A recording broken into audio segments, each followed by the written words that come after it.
Ispago, District in charge of Dolores 2 District.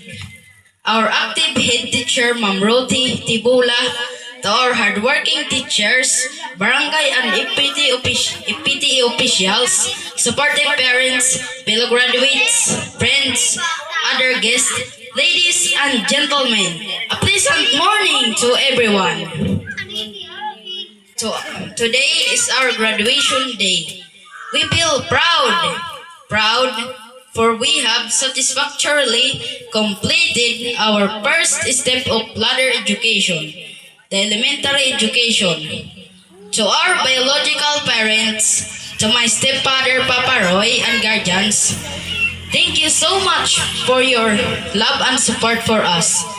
To our beloved teachers from kindergarten to grade 6, Ma'am Roti, Ma'am Robelin, and Ma'am Princess, thank you for your understanding and patience. The inspiration we derive from your love, care, and support is concern for us.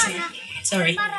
To my coach, Ma'am Princess, thank you so much for the wisdom, patience, and understanding for coaching me from grade 4 to grade 6. With your guidance and the financial support of our school head, I received a lot of awards and certificates. I was able to give pride and honor to April Elementary School. When I was in grade 4, I won 4th place in editorial cartooning English, 2nd place in recycling in EPP, and 3rd place in poster making contest in science during the district level competition. When I was in grade 5, I won 2nd place in editorial cartooning English in the district level competition and represent April Elementary School in the Division School Press Conference at Salcedo Eastern Samar.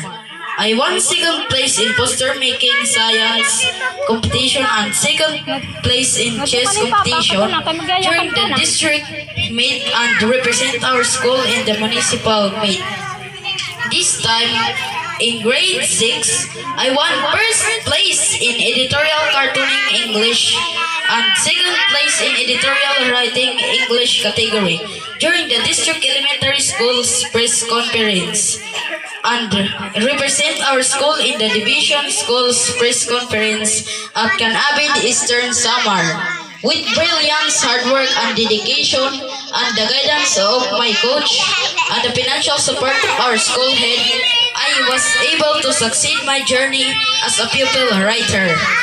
I also joined District Festival of Talent and won 2nd place in extension, wire and switch cord assembly, showing my skills and knowledge in electrical wiring. And lastly, I joined District Caporal and won 3rd place in poster making contest science. I'm grateful for the opportunity of being the representative of our school and for learning experience from the different contests I joined, traveling to other places and meeting new friends from the students of Dolores 2 District. As we receive our certificates today, we would like to express our gratitude to our alma mater, to my schoolmates, to kind classmates. Thank you for the care you have given me. To God Almighty, I take pledge to live my life in His will, for I know He is the truth, and in Him nothing is impossible. To my fellow graduates, let's make the most of our everyday life, that the things that we may accomplish will be our passport to the future. And I don't ever imagine that we can make these 7 years in elementary school, rain or shine, and even flood. Thank you for the good memories and happiest day together in our school.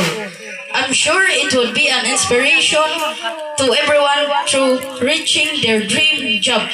Mabuhay tayong lahat!